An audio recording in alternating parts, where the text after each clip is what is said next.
Oh, we're back. Thank you for that video.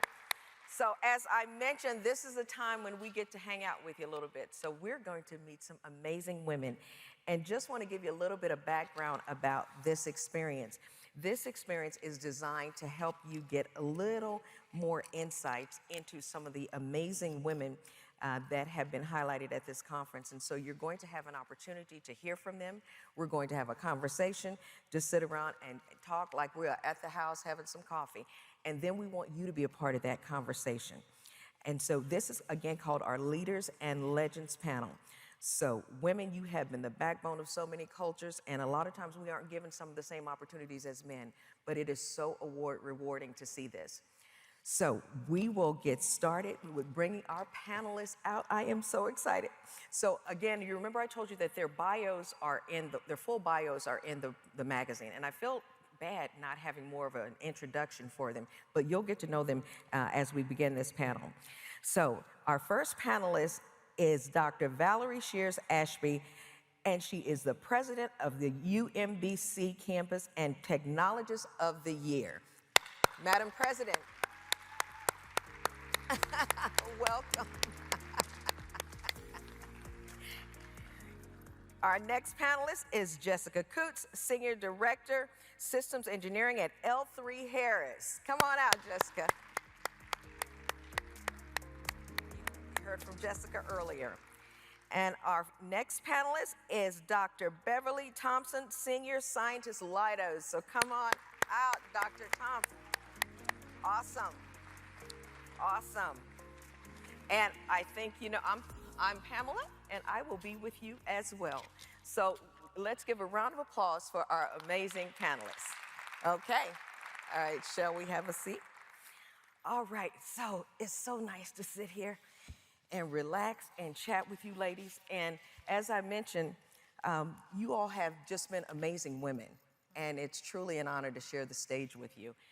And as high-achieving women, oftentimes people don't really get a full understanding of some of the things that you go through. I mean, Madam President, we know you had some challenges as becoming a president, and as high-achieving women, our panelists really are here to share and some strategies with you, some of the things we may have done, maybe some of the things that we should have done, didn't do and should have done, and just some of the things I want us to be thinking about, because I've learned we have to be strategic with our career, because it's going to happen anyway.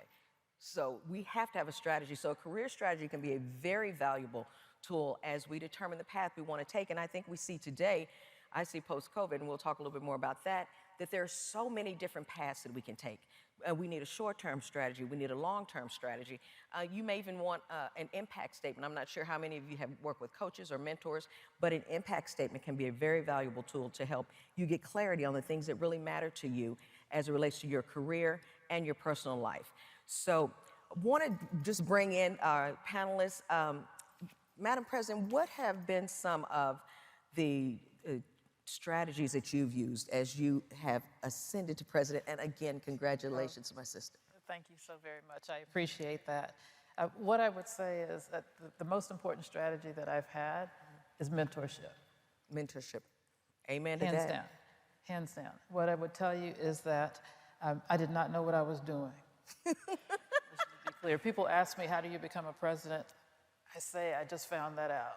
Wow. And so I appreciate that honesty. Oh, for sure. Yeah. I have had mentors who really have just guided me step by step. I love what I just heard. Someone just said, don't dim your light. And my mentors kept saying, don't dim your light. Wow. And so listening to those mentors and following that guidance and believing that I could do what they thought I could do. But I will tell you, I had no strategy. Wow. Now, I know strategy works for some people, but I had no strategy. No, I mean, I appreciate the honesty. It just depends. But mentors, oftentimes, their words sort of become our strategy or guide us. I don't know if you all have experienced some of that. What have been some of your experiences as it relates to strategy and getting to this wonderful level that you've achieved? So I really love this question, because when we start our careers, we sort of have in mind kind of where we want to ascend, but as we're going through this process, we find that what we really want to do changes. And so when I started my career, especially at Leidos, which at the time was SAIC, you know, I had just gotten my PhD, I joined this team, and it's like, I'm gonna be a high performer, right? So I'm going to high perform. You started out making I'm your gonna mind high up. perform. I'm gonna build my performance reviews. So my performance reviews were like a dissertation because you know, I'm going to show that I'm supposed to be here, right? Because I'm still in the mode of thinking and proving, should I be here? Should I be here? Should I be here? And so the beginning years, a lot of it was going through that proving. But some things happened to me, and I was talking to Valerie about this, as our personal evolution grows, it often mirrors where we're going in our professional career as well. And so for me, when I got the opportunity to do breast cancer research, well, that was powerful, right? Because I'm now in charge of breast cancer research team. I'm now learning how to collaborate with other organizations. I'm running my own team. And I'm thinking, I'm going to be able to do something now that's going to have impact on people, women, in communities that are impacted by this. And so as I took the opportunity to look at personally, what are the things that mean something to me, they interjected into what happened in my career choices. And so when I went back to school and I got a degree in peace building and development, then I was able to look at, well, what are the type of things as a technology affect communities that are impacted by conflict? And so growing that expertise in Leidos, then I had other organizations that called upon me to say, can you come in as a community engagement advisor in Africa and talk about how is this technology going to impact what we're trying to do? Wow. And so for me, it was the personal career interchanging. And I think I encourage you to take an opportunity to see what you want to do for your career, but what do you want to do personally as well, and make those impacts. No, that's beautiful.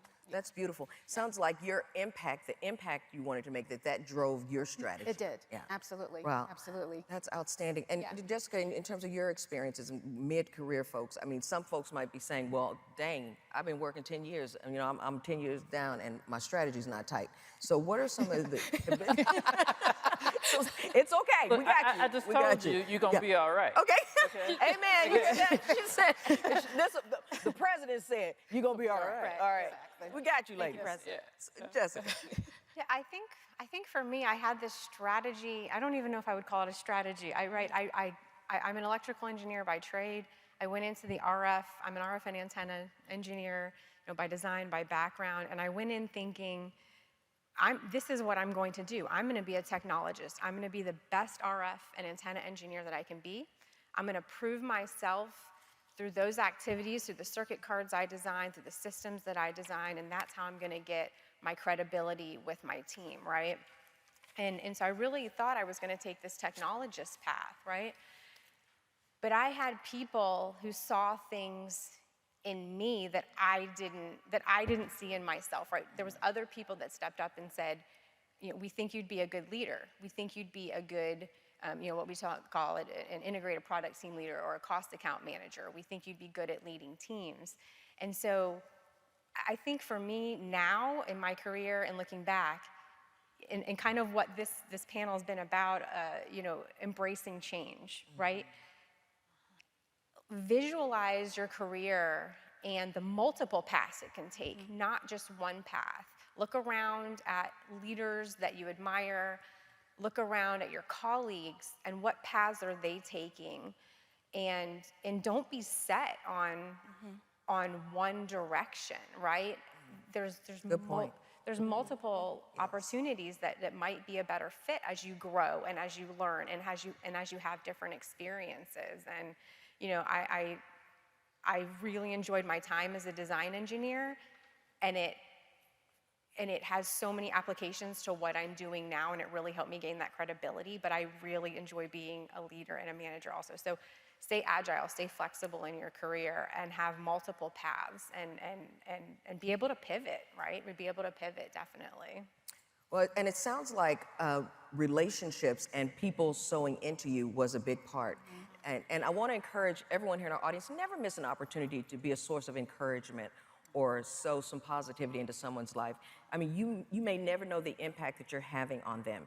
And that really gets to the question of relationships and network. And again, one of the reasons I'm so glad you're here, and I've said this many times, make sure you connect with someone. You know, connect with us on LinkedIn. I mean, connect with these amazing women. And it's so funny when it's just the spirit of support here. When I was backstage, I stumbled, and I was like, oh, it's way too early to be stumbling, okay? And one of the women, she said, we got you. She said, don't worry about it, we got you. And that's the whole spirit of being here. So, and it was you. Thank you, Sister Lidos. She said, I got you. So, that's the mindset that I want us to have. So speaking into someone's life, and that sort of gets on to other things as it relates to relationships and networks. And so, Valerie, we talked a little bit about relationships and your thoughts in terms of how that's impacted your career. Yes, so this is really critical for me. And the relationships are important because the people who mentor me, it matters who they are. Yes. Because everybody can't be your mentor, as you know. Right. And I have to share values with my mentor. And they have to be some people who are not trying to make me into them. Right. But are trying to help me be the best person that I can be. Exactly. And so that has just been really critical for me.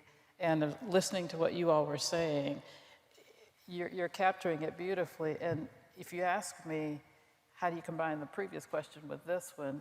There's only one strategy for me, and that is someone advised me of this when I was wondering what I was going to do. She said, just keep asking yourself, where do your gifts and talents meet the greatest need?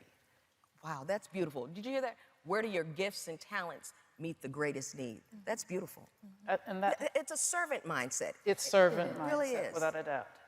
And so what it's done for me is, I think the reason I can say, I don't have to think about the strategy is I just go where my gifts and talents meet the greatest need. And every job I've ever had has been my favorite job at the time. Wow. Every one. Love it. Because I was exactly where I was supposed to be, even if I didn't know what the next one would. If you would have asked me 6 months ago, right. I didn't know I was going to be president of UMBC. Wow. Right. Wow. Look at this. She knows she's going to be president. That's all right. I love it. I mean, but networks are so important. We talked about mentoring. And, as we think about our career, I mean, from undergrad to graduate school, I've had mentors in that network. And so let's talk a little bit about the networks, Jessica, and you all that you've experienced and how it's had an impact on your career. So this is a subject I bring up a lot because I was, again, very naive when I first started out. I think my first 5-10 years, I was going to prove myself through my technical abilities, and people would recognize that, and that's where I would, again, gain my credibility. And I didn't take a lot of time to develop my networks at that time, right? I had my teams that I worked with, right? I worked with my teams very well, but I wasn't making like the leadership connections and networking at outside events. And probably 10 years into my career, I realized how important that was. And if there's one thing I could go back and do better, it would be focusing more on networking as a junior engineer, going to more events. We talk about ERGs, but going to more events at work, participating more. I started participating in IEEE conferences, right? Leading those conferences, making contacts outside of work, not just internally, but externally outside of work. I participate in women in defense activities. Excellent. Things like that, and that has really been so powerful for me. And I really regret not developing more relationships. My first, as a new grad through like my first 10 years, I thought it was just going to carry me there because I was a great circuit card designer, and that was, and then this great systems engineer, and that's all I needed. But there's so much more. I'm so glad to hear you make that point. And I think a lot of times we do I'm just going to be great. I'm going to put my head down and work. But you need those relationships. You do. It really matters. And I'm glad you pointed out relationships beyond your place of employment. So professional societies, I mean, it has been such so many of the awards and recognition and opportunities that I have achieved have been because of those professional relationships. And so for those of you, if you don't have a lot professional relationships. What are your professional societies? I mean, there's other organizations that you can join. So really, I mean, get out there. What's been your experience with that, Beverly? It's really important to find your group, your tribe, and whether that's within your company. We have our ERGs, we have All In at Leidos, and so that you have an African American network, but there are other networks that are available as well. And so finding your tribe, your core, your allies to help support you when you get in the door is really important. If you don't know who it is, go find them. Go ask 50 people until they tell you who you can call to for advice. Say it again, Beverly. Ask people. Ask people. Ask. Don't you have to pretend like you know everything? Nobody does. Right. No, you're right. And you have to take the initiative as well. Make yourself known. Here I am. This is what I have to offer. Say this it is what one more time. Yes. Seriously, because we won't do that, women. We sit back and we gonna work hard and wait for somebody to notice us. No. Say it again, Beverly. This is who I am. This is what I have to offer. Yes. You know, and how can we work together? And I think you have to find mentors and allies in different ways within your organization, outside of your organization, in our ERG, outside of that, at NSBE, at SWE, at, you know, wherever you can find them. And I think that is the key, because you need encouragement from different places. And all of those together kind of help you build your self-esteem and keep you forward. And having people in your ear saying, you can do it, you can do it, you can do it, you can do it. Because you're gonna hear a whole lot of other things that say otherwise. Right. And you need those messages. Listen to those voices. You need an IV that you can plug into and download when you need it, so. Yeah. So you're That's what- talking about having that confidence and Yeah. knowing who you are.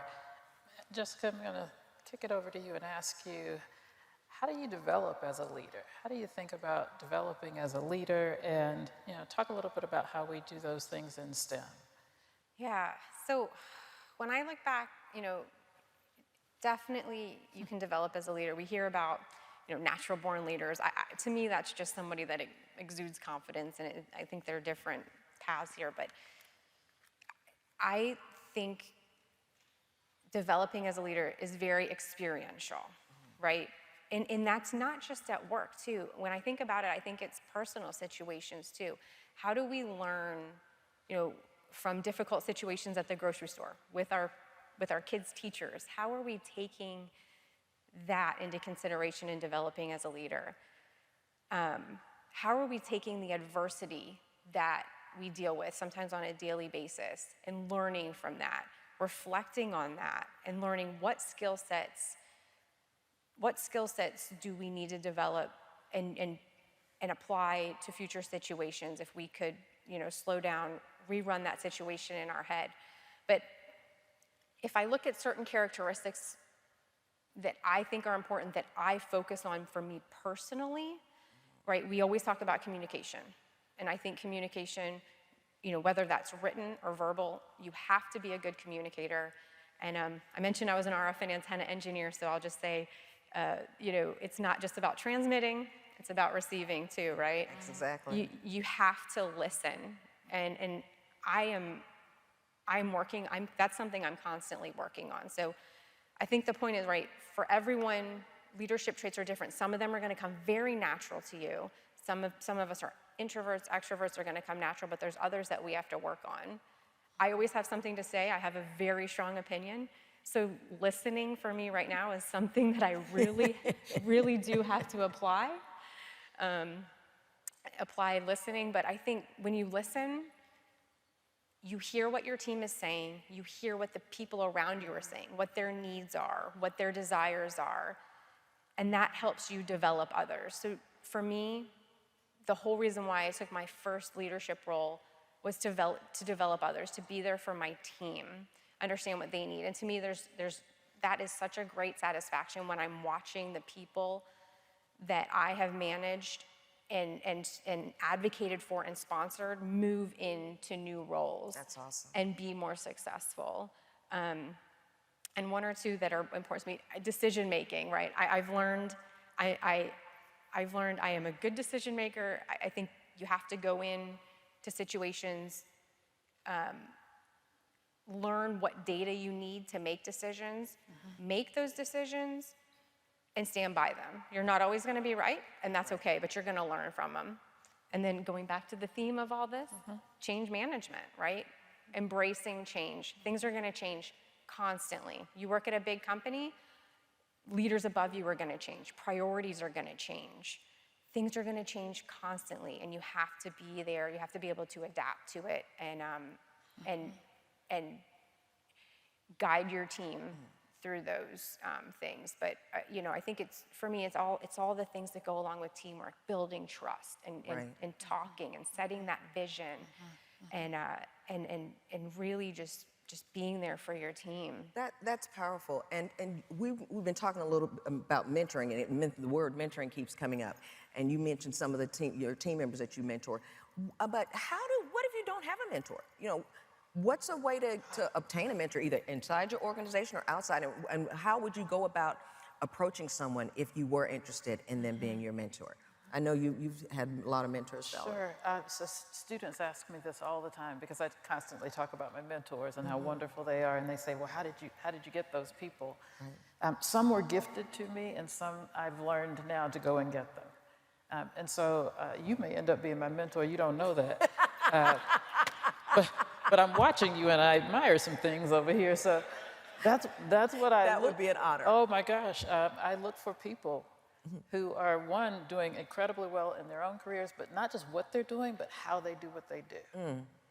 Because I don't want to be, at the top at any cost. I know that's right. So when I see people do that with integrity, with humility, Yes.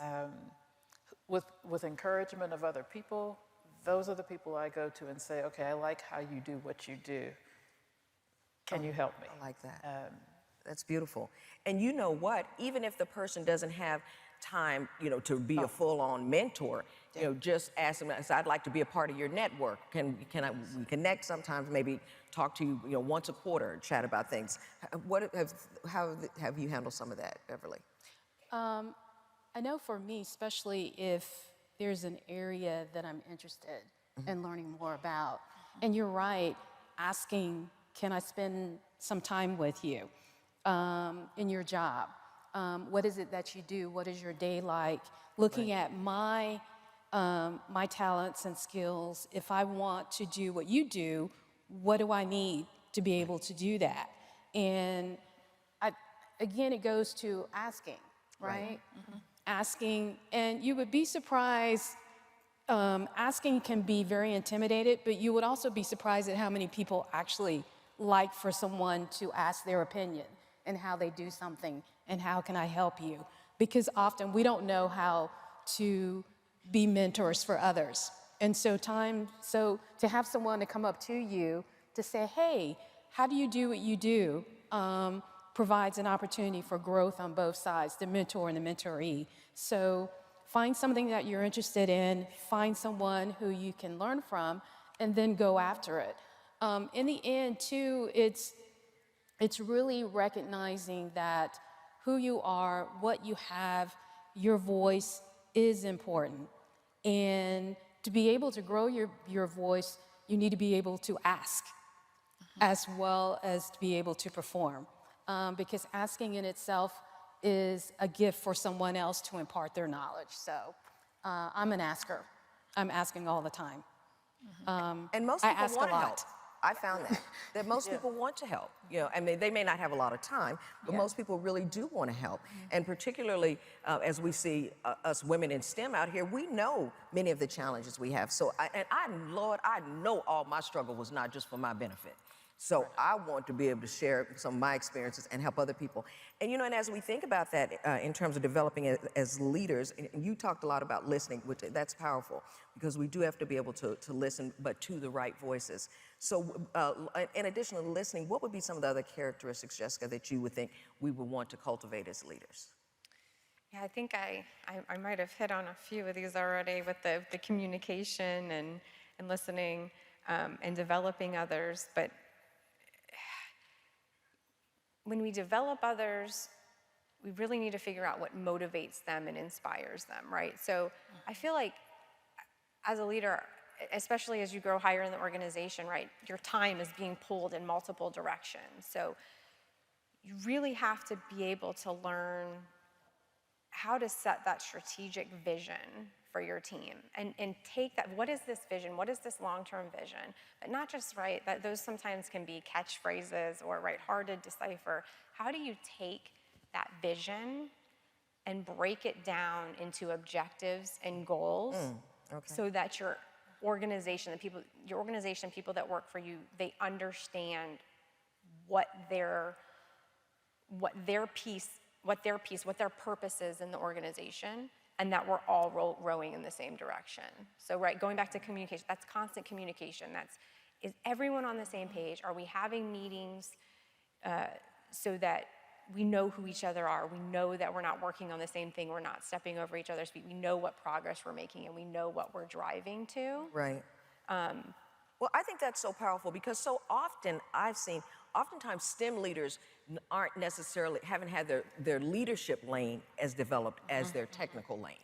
And so, it makes us apprehensive oftentimes about accepting those opportunities, but all of the things you're saying, I mean, how did you acquire this knowledge?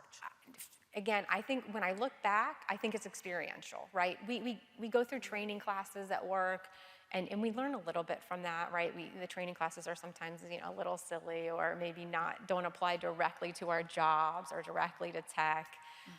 But so experiential. And for me personally, when I look back, I had the privilege of moving. So I work a large company. L3 Harris is a large company, right? We have lots of different business areas. So, right, we've got aerospace and undersea systems and space systems. So I would say about every 2-3 years, I would design something, I would follow that design through requirements, design, integration, and test, and then I would move on to something new, right? So I was in a new business area. I was meeting new people. I was learning how they did things in different ways, how operations function differently, working with program managers, working with finance, whoever that was. So I really go back to the experiential. I think we really have to ask. We have to ask right? for new opportunities. And that's right. Yeah. I knew Beverly was going to jump in on that ask. Yeah. Okay. We have to realize when we're stuck. We're stuck. We need a new role. We're ready for a new role. We've proven ourselves. We've developed these skills. But where are our gaps, right? Where are our gaps, and what is going to get me into those new gaps? So we're continually learning. We're continuously learning new experiences. We're going to gain those skill sets, those characteristics that help us be better leaders, because we've seen more things. Right. We know how to react. And I'm saying a common theme of ask. So speaking of ask, I knew we were going to get to Beverly about this. What have been some of your experiences in terms of asking to be in leadership roles? So I really do love this because I'm an introvert for most things. And so, except when it comes to asking for what you want, amen. Right. So that's what I'm talking about. So I like to sit in the corner and do my work and develop things in the whole 9 yards. And so asking at times can be a challenge, but I do it anyway because I'm also learning how to create vision. And so there's been many cases when there's an opportunity for a leadership role to take, right? So I'm going to come in, I've made my list of all the things I've done. I've got my checklist. I've done this. I've done budgeting. I've done management. I lead teams. I've done liaison. I took this class, all of these type of things. But then too, one of the things I started to realize is that I got comfortable with the leadership roles that were there and now pushing myself to create a new one. So what does a new role look like that doesn't exist in this organization? What do I need to do that? How do I prove to a manager or an upper management that this leadership role is needed when it doesn't exist? Well, I love that courage to identify a leadership role that doesn't exist.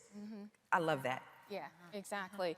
And that in itself requires some courage. But I think these are all of the places of getting out of your comfort zone, that I think help grow you as well. And so I'm really in a big out of my comfort zone space right now in my career.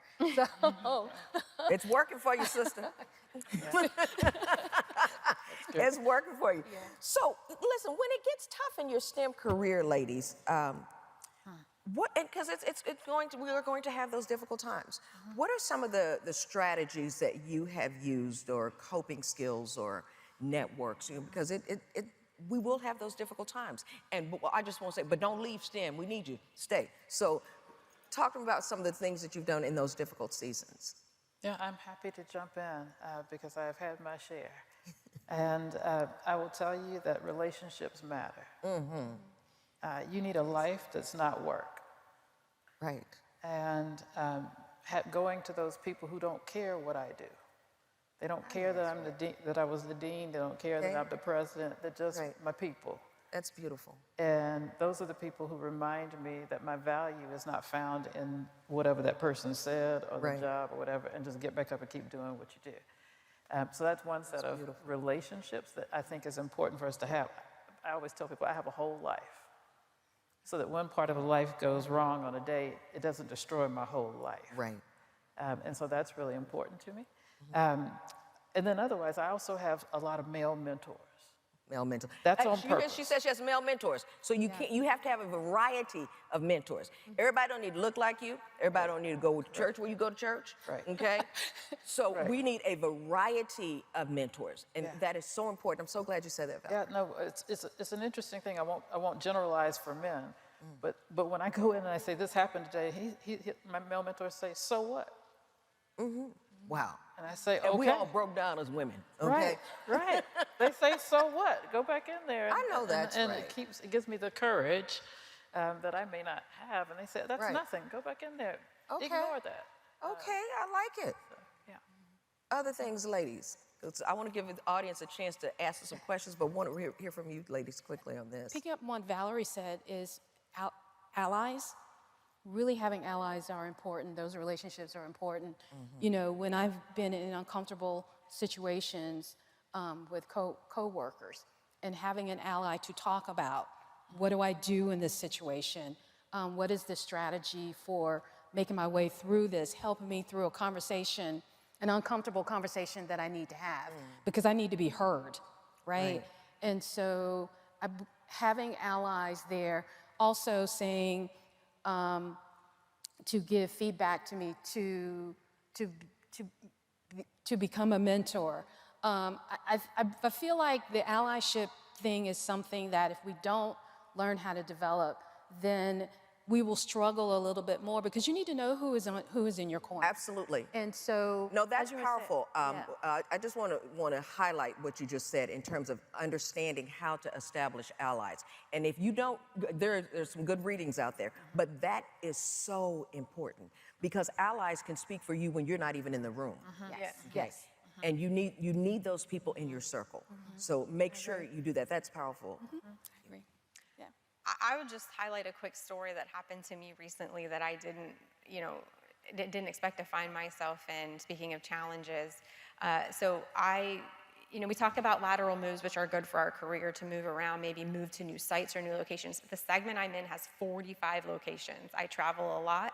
I have sites that have very different experiences, small sites, large sites. But I had moved from Florida to Texas to take on a new role, and I was there for 3 years. And when I talked about change earlier, right, where the higher you go, the faster the leaders seem to move around. So sometimes you can lose allies because someone that was behind you is now in a different business area or now in a different area. So literally, I'm in this role, and we had a great team, but the company decided to merge two businesses together. And the new leadership team that came in, I did not feel like I was in the in crowd. I did not feel like I was being included and that I was wanted, basically. Wow.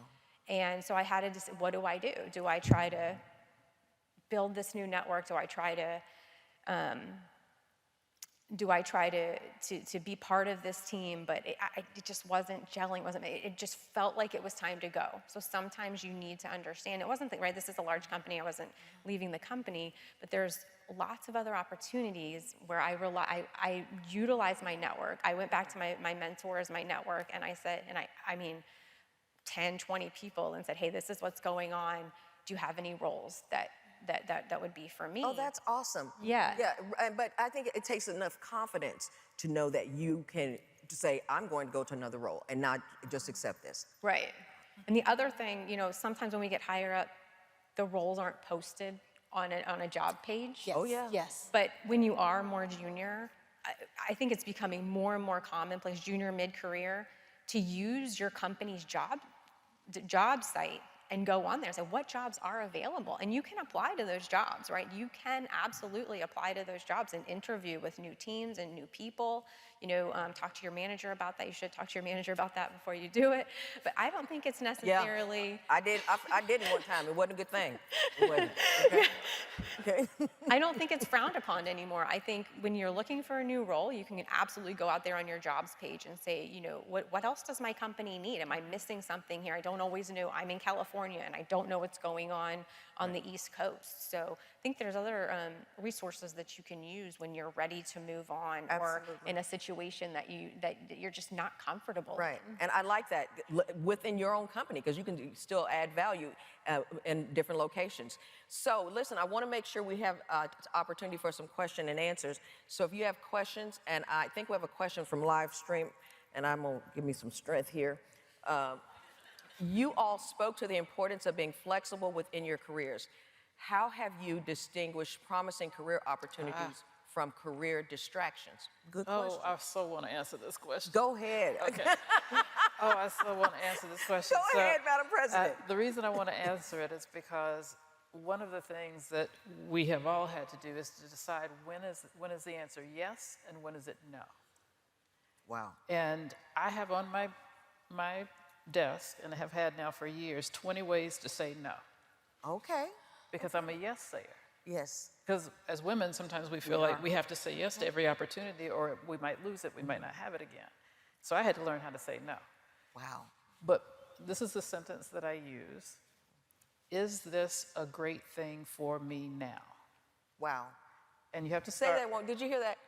is this a great thing for me now? Wow. And I work with my mentors on this. Is it a great thing?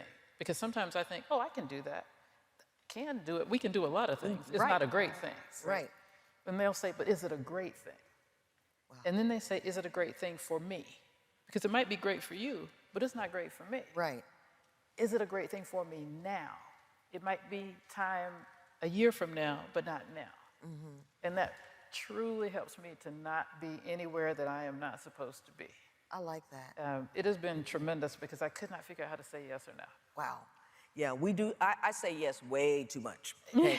But, we as women, like you said, we want to help, but I'm going to try that. Is this a great thing for me now? I think we have a question, and there's mics out there for other people. Yes, ma'am. Good morning. Thank you very much for this. I'm Deidre Spigner. I'm with Jacobs. Yay, Jacobs. Yeah. Good I to love meet that. My pronouns are she, her. And my question, well, first I have a point, and that is, as someone who's been both mentee and mentor, one of the gifts a mentee can offer their mentor is having purpose in each exchange. So your time is valued. So I appreciate all of you for the mentorship that you've offered others. My question is, as people who have gone through adversary and challenge, how do you serve as an ally to others and create opportunity for those who may be falling through the cracks in the next generations? Wow. How do we create opportunities for the others? Want to jump on that, ladies? I certainly do it every day I'm still in the academy. Part of the reason I'm still in the university environment is because I do feel like I have had an opportunity to have that impact. And when it comes to STEM majors, engineering, there are still so few. We come here and we see all these wonderful, colorful faces, but we know that's not the reality of the situation. So in addition to mentoring, I am involved in professional societies. I support students individually. I write checks. Okay, so I support things financially. So I think it's important that we are not just, the beautiful role models that we are, but that we're a part of other people's success. So I actively do that as the advisor for students. And then I'm in my professional societies, I mentor women, young women. I'm mentoring 2 young professors now. So I'm very intentional about that, and I know my world in the academies can be very different, but also I've owned an engineering business for over 20 years, so I've mentored women who own engineering businesses. So that's been a huge part of my life because I've been such a benefactor of mentors myself. So. I can address that. I love that question. And you can answer it, what are you doing inside of the company and what you can do outside of the company, as you mentioned, Pamela. So for me, having the opportunity to work with interns when we come in has been one of the things that I have found that's been really, really beneficial to kind of ushering in the new group of fantastic people who are going to take over in our place, because we're not going to be here always. And so working with interns has been really powerful for me. Outside of that, I do a lot of community service work, working with STEM, empowering girls in STEM. And so, small plug. So, that's just fine. So I'm on the board and a mentor for an organization called careergirls.org. And so it's an online platform, and we collect stories of women. Their successes, how they got to the heights that they've achieved, who are their mentors. And so I think one of the ways that we can do is provide opportunities for girls to meet and interact with us. And I think that's been one of the biggest motivating factors for me. So when I'm not working, I'm working in some STEM community event with girls, also doing it internationally as well. Our organization creates STEM programs for girls. We've worked in several countries in Africa. And so it's about providing ways for girls everywhere to get access to what are the potentials for them. How can we develop them, their courage, their drive? How do we help them become engineers? How do we help them become scientists? How do we help them solve the problems that are important in their communities? So it's within the company and outside of the company as well, are ways That's beautiful. Found. Yeah. And so you don't. I love what you're saying here. So they can support existing organizations. Right. Yeah, I love that. Exactly. Your experience, Valerie or Jessica? Please, Jessica, go ahead. I think, so when I look at work, we do a lot of things. We do talent reviews and things like that at work. And I am very deliberate about sending my team back to the table if they come to me with a list. We do talent reviews for different things, whether that's technical, people that want to be fellows, whether that's people that want to be leadership. And if I don't have diversity on that slate, I'm going to reject it. Like, I need this, I have certain standards for that, and I'm going to reject it. And I actually keep a list personally on that I use when I'm in all hands events. When I read, people send me personal emails. I try to be a very transparent leader. So my teams, I have 1,200 systems engineers, I think, right now, and sometimes I will get how many? 1,200 systems engineers that report. Go ahead on, Jessica. And I try very hard to be a very personable, open, transparent leader so that people are comfortable coming to me. So I will keep lists when people email me, right? I'm looking for this, or I'm looking for that. Or there was an example, we had an all hands one time, and the president of our segment was there, and he was, the people were not happy with the way he was answering questions, and this one young lady stood up and asked a very difficult question. And I immediately, the next day, I called her into my office, and I was like, I applaud you for what you did. You stood up for the rest of your team, and that was a difficult thing to do. And I am mentoring her, like, to this day, I mentor her on a bi-weekly basis. So wow. I keep this list of people, from whether it's my colleagues or people that have recommended people to me that are on, high potential paths or might need a little bit more, or, things we take for granted. My dad was an engineer, so that was easy for me to have a mentor, but not everyone has mentors in STEM. So I keep these lists when I have special projects, when I have, right, I ran the United Way campaign for L3 Harris for 2 years in a row, and that takes a big team. So when you're running special projects, I go back to my list and I look on that list and I'm like, who can I pull into this team so that they can make more contacts, they can make more resources. So I think, again, it's the word being deliberate. You have to be deliberate about making sure those people don't fall through. You're recognizing them, you are figuring out ways to get them involved, and really forcing the difficult conversations when it comes to you know, look harder in your organization for people that want and need opportunities and have potential. You know, the thing that I would add along that same line is, it is a joy for me to bring people with me. Oh my goodness, that's like joy for me. People who cannot see, just like my mentors did for me, seeing for me what I couldn't see for myself. Right. And so everywhere I go, I think, now who am I going to bring with me this time? Right. And who are we going to develop this time? Or who are we going to identify this time? Yes. And so along that same line of identifying people, it comes from being a teacher when I would sit in a classroom and look at the students and say, now who in here doesn't know they're great? Right. Right? Wow. Wow. It's And so I love that kind of look around, and you know, when you get there are a lot of people who work for us, right? Right. Valerie is an encourager, because I'm just thinking about when we were sitting in the back, and every one of you who came up to get your award, listen to her. Oh, she sounds good. Isn't that a great background? You go, girl. Yes, that's powerful. You know, and she's just sitting on the corner. Okay, just mind her.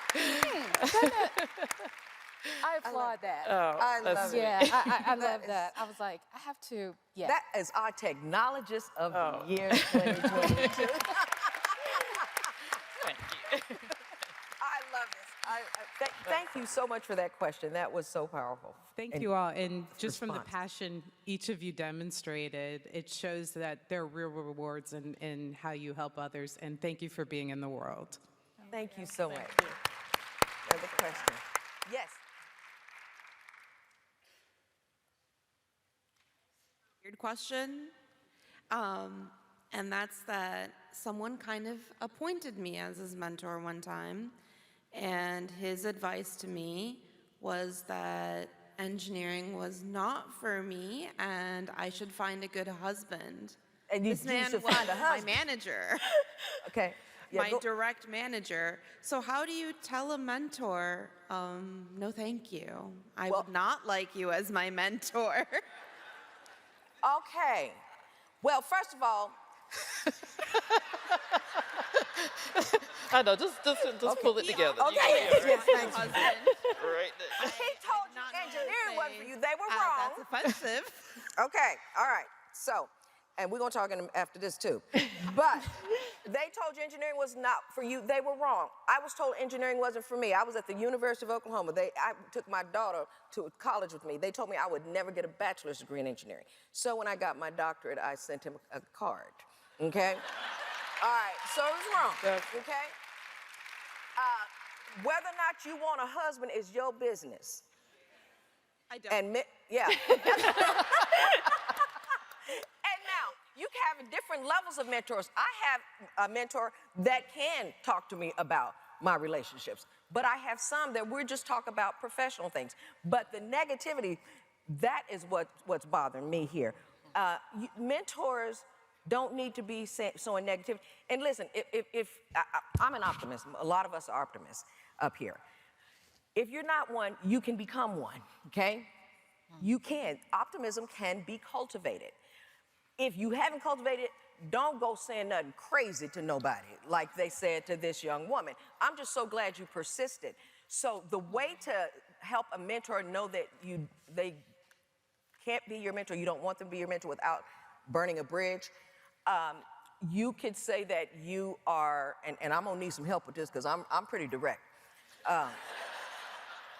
But say I'm a part of another, my professional society is establishing a mentoring program, and just about all of them. I'm a member of WOC, numerous others. And so I'm actually going to be working with someone there, but I certainly appreciate your input, and maybe we can chat, sometimes, but I really need to focus on this professional development experience right here. That's when we lay it on an external professional development experience, okay? And thank them, and then don't listen to that crazy stuff. So listen, we could talk a long time. They're telling me I'm getting hooked, that I need to start wrapping it up. But I will be here. Join me, connect with me on LinkedIn, and we can talk more about this.